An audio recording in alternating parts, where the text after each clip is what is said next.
premenstrual syndrome gives women one chance every month to act the way men act every day. Well, jokes apart, આજે આપણે પ્રીમેન્સ્ટ્રુઅલ syndrome ના વિશે જાણીશું. It's very strange કે hormones drive us, they make us or they may destroy us. ઘણી બહેનોના દર મહિને અમુક દિવસો બીજા દિવસોથી જુદા હોય છે. માસિક પહેલાંના 7 થી 15 દિવસમાં લો ફીલ થવું, કેટલીક ફિઝિકલ, શારીરિક અને ઇમોશનલ, સાયકોલોજીકલ, માનસિક તકલીફો થવી એ ઘણી કોમન છતાં પૂરેપૂરી મટી શકે તેવી પ્રોબ્લેમ છે. તો આજે વાત કરીશું PMS એટલે કે પ્રીમેન્સ્ટ્રુઅલ સિન્ડ્રોમની. હવે વાત કરીએ લક્ષણોની, સિમ્ટમ્સની. એના સિમ્ટમ્સને 2 ભાગમાં ડિવાઈડ કરાય. એક છે સાયકોલોજીકલ ચેન્જીસ, મૂડ ચેન્જીસ, અને બીજા છે ફિઝિકલ એટલે કે શારીરિક તકલીફો.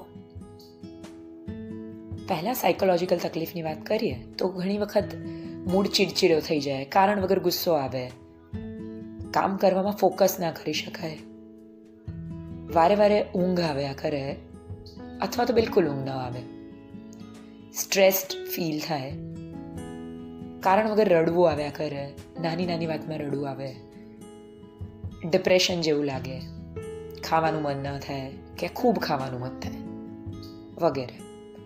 સેકન્ડલી ફિઝિકલ સિમ્ટમ્સ એટલે કે શારીરિક તકલીફો. તો એમાં છાતી ભારે થઈ જાય, બ્રેસ્ટ પેઇન થાય, આંખો પર પગ ઉપર સોજા આવે, બ્લોટેડ ફિલિંગ આવે, આમ શરીર ફૂલી ગયું હોય એવું લાગે, કપડાં પણ ઘણીવાર ટાઈટ થઈ જાય, હેડેક થાય, માથું દુખે વગેરે. આ બધી તકલીફો પીરિયડ્સના પહેલાંના દિવસોમાં એટલે કે સેકન્ડ હાફ ઓફ સાયકલમાં 15મા 16મા દિવસથી શરૂ થઈને માસિક આવે ત્યાં સુધી રહે. અને જેવું માસિક આવે કે પહેલા જ દિવસે આ તકલીફો લગભગ બધી જ જતી રહે અને 4થા 5મા દિવસથી તો એકદમ સારું ફિલિંગ આવે. તો આ પ્રીમેન્સ્ટ્રુઅલ સિન્ડ્રોમને બીજી તકલીફોથી, ડિપ્રેશન કે અલગ બીજી તકલીફોથી જુદું પાડે છે અને એ PMSનું ડાયગ્નોસ્ટિક હોય છે. હવે આવીએ એના રીઝન્સ ઉપર, કારણો ઉપર કે કેમ આવું થાય છે. ઇટ્સ અ બિટ સરપ્રાઇઝિંગ, પણ લગભગ 70 to 80% લેડીઝ લાઈફમાં ક્યારેક ને ક્યારેક આ બધા લક્ષણો શરીરમાં અનુભવે છે. એના કારણો સાયન્સે હજી પૂરેપૂરા ફાઇનલી શોધ્યા નથી, પણ જે થિયરીઝ છે એમાં આપણા શરીરમાં 2 હોર્મોન્સ હોય લેડીઝમાં. એક હોય ઇસ્ટ્રોજન, બીજો છે પ્રોજેસ્ટેરોન. ટિપિકલી પાછલા 15 દિવસોમાં પ્રોજેસ્ટેરોન નામનો હોર્મોન વધારે હોય છે, જે એક રીતે સોલ્ટ અને પાણી એટલે સોડિયમ અને પાણીનું શરીરમાં રિટેન્શન કરે છે. અને આ 2 હોર્મોન્સ બ્રેઇનના કેમિકલ્સ, સ્પેશિયલી સેરેટોનિન અને ડોપામિન, એ બેઉ સાથે ઇન્ટરેક્ટ કરે છે. સેરેટોનિન એક હેપી હોર્મોન છે, જ્યારે એ વધારે હોય છે આપણે બહુ ખુશ મહેસૂસ કરીએ, ડોપામિન પણ ઇસ્ટ્રોજન અને પ્રોજેસ્ટેરોન આ 2 હોર્મોન્સ સાથે એવી રીતના કંઈક ઇન્ટરેક્ટ કરે છે કે PMS થાય છે. વોટર અને ઇલેક્ટ્રોલાઇટ્સનું ડિસ્ટર્બન્સ કરે છે. ફરીથી માસિક આવવાના ટાઈમે આ 2 હોર્મોન્સ 0 થઈ જાય અને પીરિયડ શરૂ થતાં ઇસ્ટ્રોજન વધે. એટલે કોઈક ઇન્ટરેક્શનથી આ બધા જ સિમ્ટમ્સ જતા રહે છે.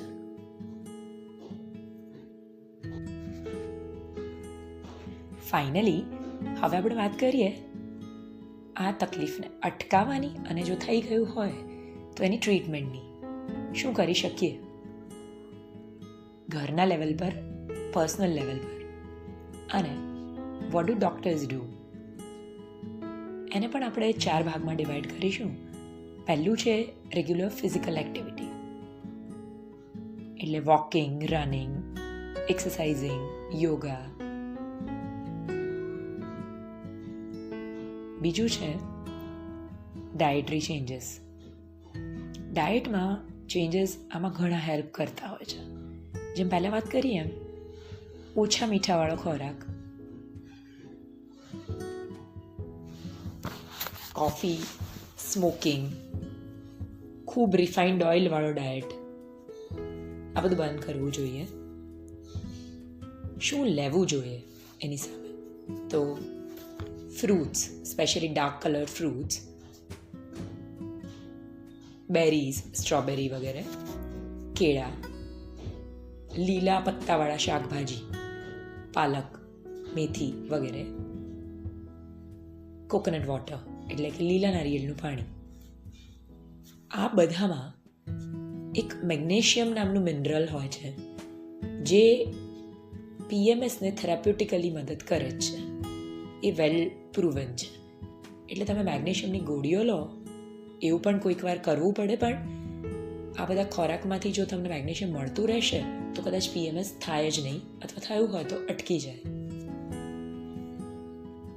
દૂધ અને દહીં, મિલ્ક પ્રોડક્ટ્સમાં પણ મેગ્નેશિયમ મળે, કેલ્શિયમ મળે, અને આ બંને અગેન ફરીથી વાત થઈ એ પ્રમાણે PMSમાં ફાયદો કરે છે.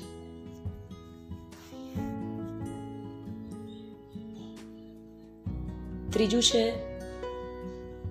Adequate slip. ઊંઘમાં સેરેટોનિન સિક્રેટ થાય છે. સેરેટોનિન શરીરમાં બને, ડોપામિન બને. એનાથી જે આપણી વાત થઈ એમ એ બેઉ આપણા હેપીનેસ કેમિકલ્સ છે.